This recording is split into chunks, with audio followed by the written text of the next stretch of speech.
Hello, this is Workbench episode number 8. I am Seth Werkheiser along with Bill Meese, two people who work in music, love technology, sharing our nerdy knowledge to help make your work easier and more manageable.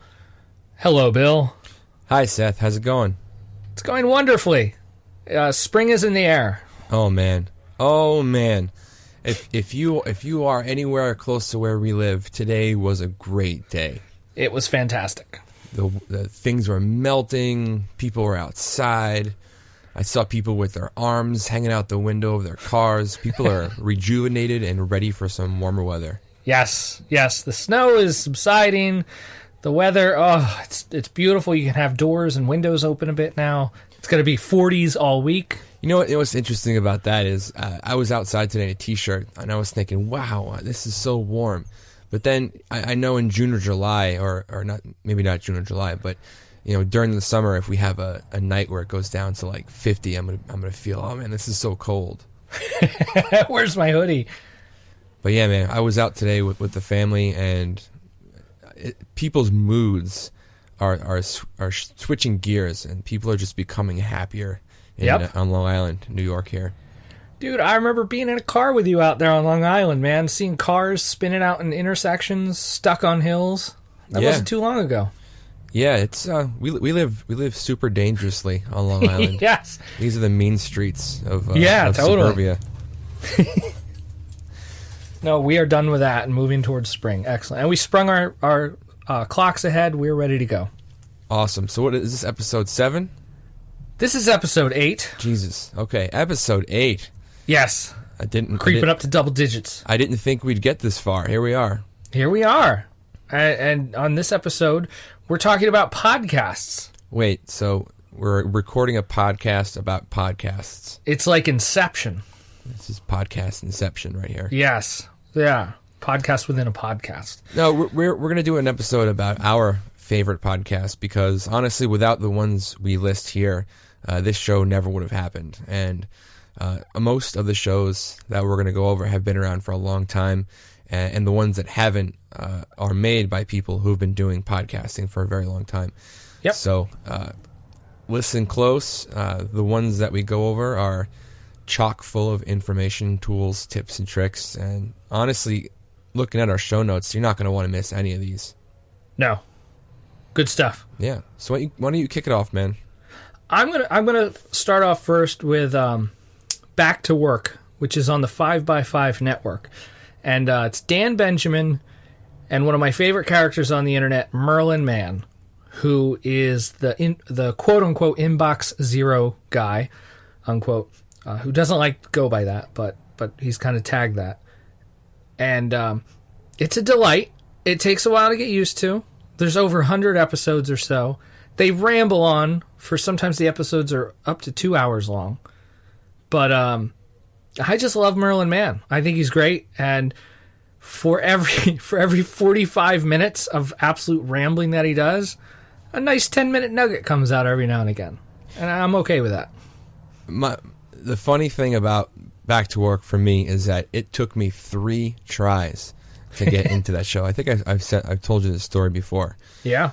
It wasn't until I got into other shows on the 5x5 network and I became more familiar with Dan Benjamin and Hattie, where I went back to Work and was like, oh, that's that Dan Benjamin guy.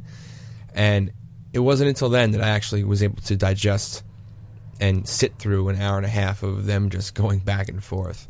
And now that I have settled into it, it's definitely one of my favorite ones. I left it off on my list because I knew you were going to put it on yours. But yes, I definitely recommend it. Yeah, and it's a weekly show. It comes out once a week. They're 2 guys that are close to us in age, into the same stuff all around, and it's entertaining. Go check it out. Backtowork.com, or I think that's the URL. No, 5x5. If you just Google Back to Work, just Google podcast, or it'll be in the show notes. So there you go. That segues nicely into podcast method, which is Dan Benjamin talking about podcasts, like what we're doing. Also, podcast Inception. It is, yeah. This is a podcast within a podcast about a podcast, and that dude just the information he gives is amazing. So if you're out there listening and you're like, I want to give a try with this old podcast stuff, check him out. Podcast Method is amazing. Right, and to go into that a little bit deeper, the podcast method is about actually making podcasts. It's not just about him talking about his favorite shows, which is what we're doing. He actually drills down episode by episode the steps that you are going to want to take to make your own show.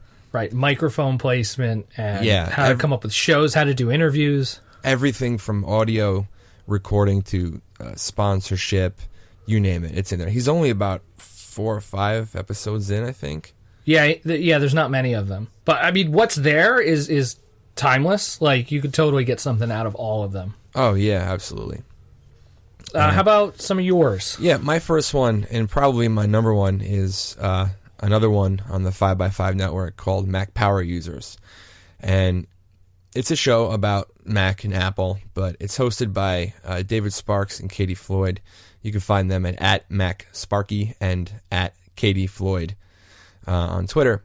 And it's super in-depth. It drills down to the minutia of all things Mac and Apple. And one of my favorite segments that they have on that show is their workflow segments, where they have guests that break down different workflows that they've developed for whatever they might be doing. I listened to one recently where it was a former Apple Genius Bar genius, and he drills down his workflows on what he uses to solve his problems at work. And I'd be lying if I said it wasn't an inspiration for what we're doing here, but sure, what they're doing is a little bit more Mac focused, and it's super awesome. It's a cool. long time running show. They've been doing it for I think 5 or 6 years. They're 220 episodes in now. Oh my god, which is pretty intense. Yeah. So yeah, go check out MacPowerusers.com. I'll forewarn you, it's not for the beginner, in my opinion. Yeah. I mean, I'm sure a beginner could get plenty out of it, but it's called Mac Powerusers for a reason. It's very powerful. Yeah. Not messing around. The next one I like is called 99% Invisible, and you can check that out at 99percentinvisible.org. It's a tiny radio show about design, architecture, and the 99% invisible activity that shapes our world. That's their tagline. Yeah. KALW in San Francisco produces it, and a guy named Roman Mars is the host and creator and producer. You can check him out on Twitter. Basically, it has an NPR kind of vibe to it, where they break down just real interesting stories. I remember the first episode I listened to was an episode about a light. Sounds so stupid, but it was about a light bulb in a firehouse. I forget where. I think it was Ohio.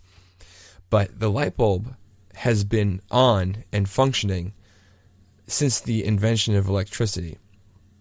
Whoa. So, yeah, it's been on and running for, I don't know, 100 some odd years, however long it's been around.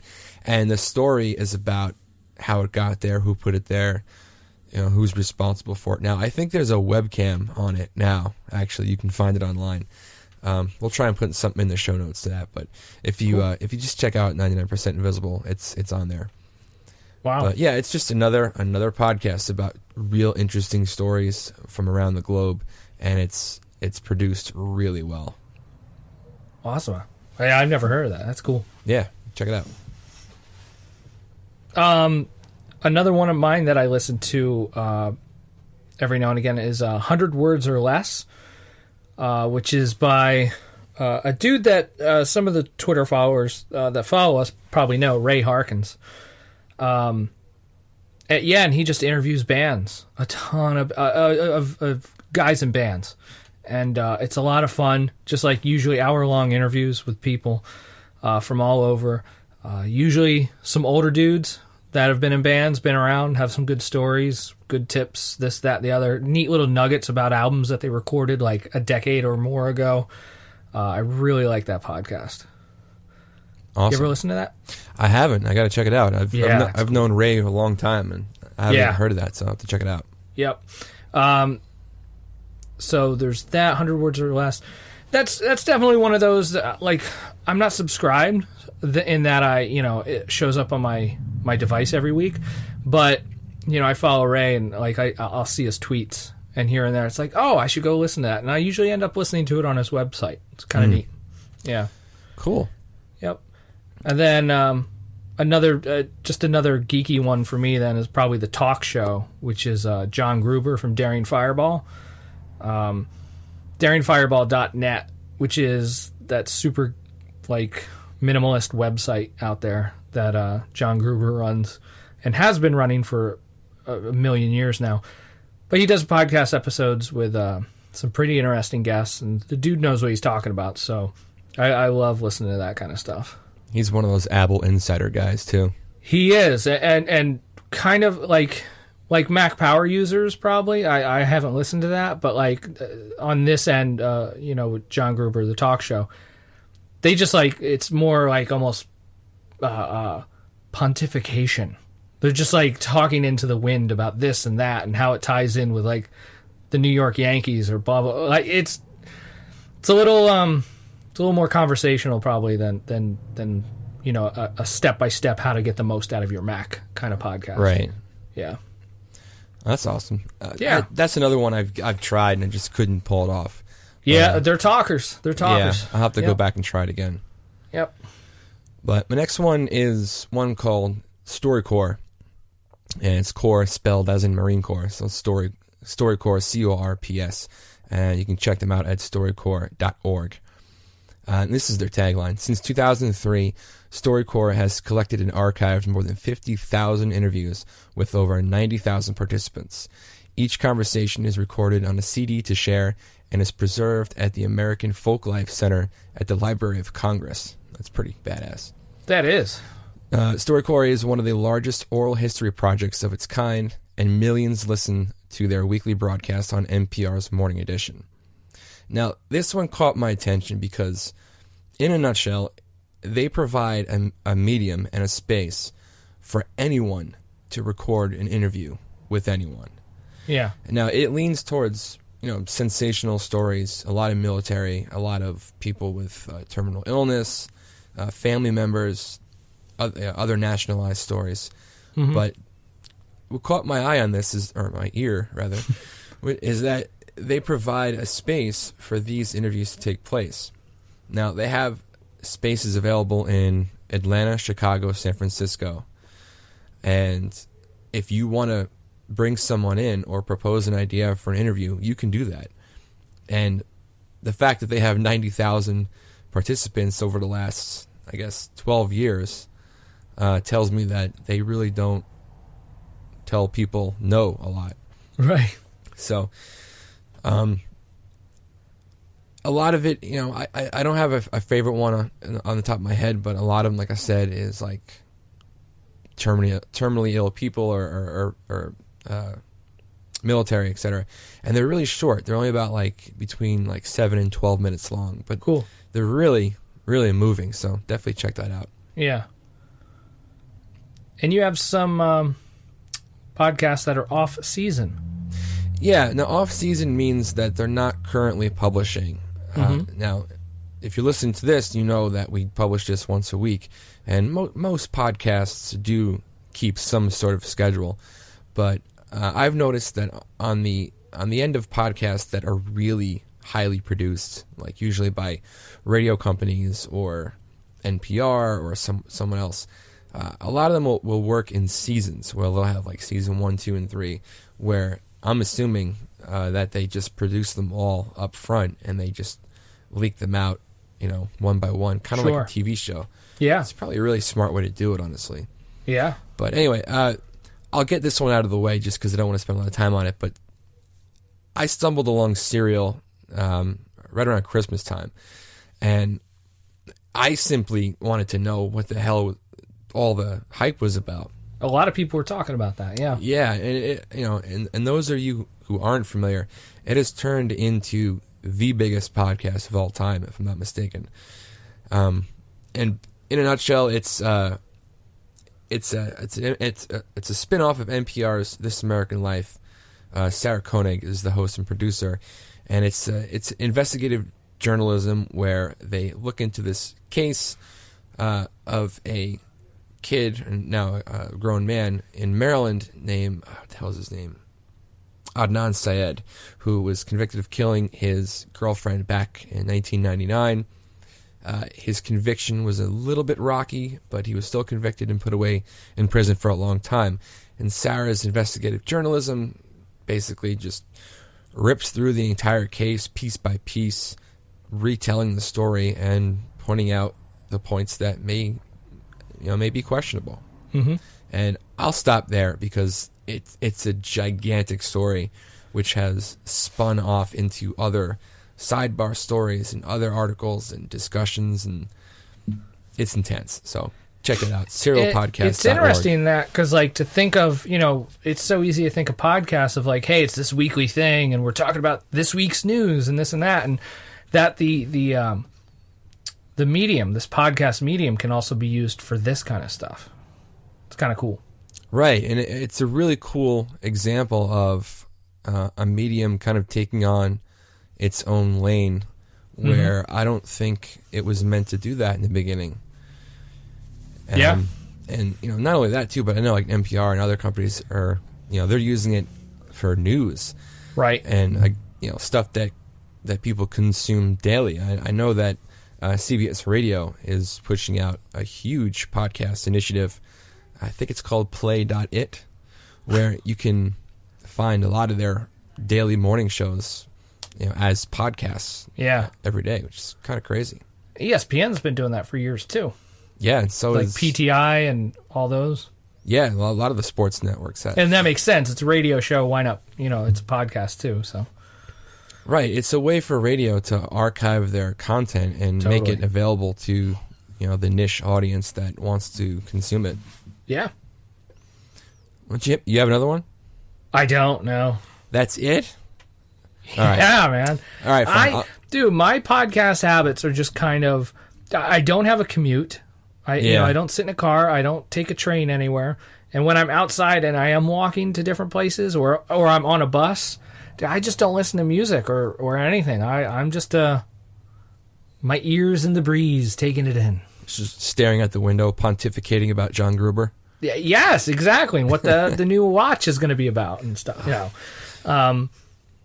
So yeah, I for me, my podcast listening is mostly online. Like I'll listen to stuff on the web browser while I'm doing other stuff here and there. Wow, so, I have the opposite listening habit because I do have a commute, and sometimes I have a long commute when I'm traveling into the city, and I use the Overcast app, which is by far the best podcast player app on the iPhone. I use that too when I do use it on my iPhone. Yeah, I think we talked about that, but the fact that it has smart speed, voice speed control. So if you have, I think we went over this in one of the first episodes, but if you have an episode where people are really fast talkers and they can't really get stuff out, blah, blah, blah, blah, blah, blah, it will slow down the speech to where it's more recognizable. Cool. Yeah, it's a neat app. I like it.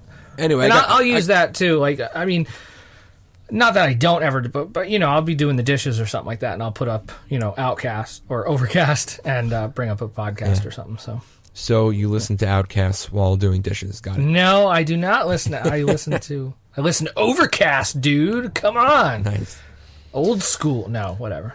So I got a few more. Yeah. Another one is called Invisibilia. And I've heard of this one, but this one you might, dude, you would really like this, I think. Invisibilia is Latin for invisible things, and I probably like it because it's a lot like 99% Invisible, where it's about the invisible forces that control human behavior, ideas, beliefs, assumptions, and emotions. Sure. It is co-hosted by Lulu Miller and Alex Spiegel.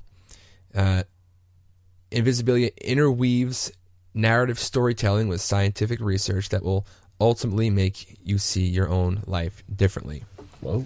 Now, they don't have a lot of episodes, and I think it's a fairly new podcast. And of course, it's from NPR.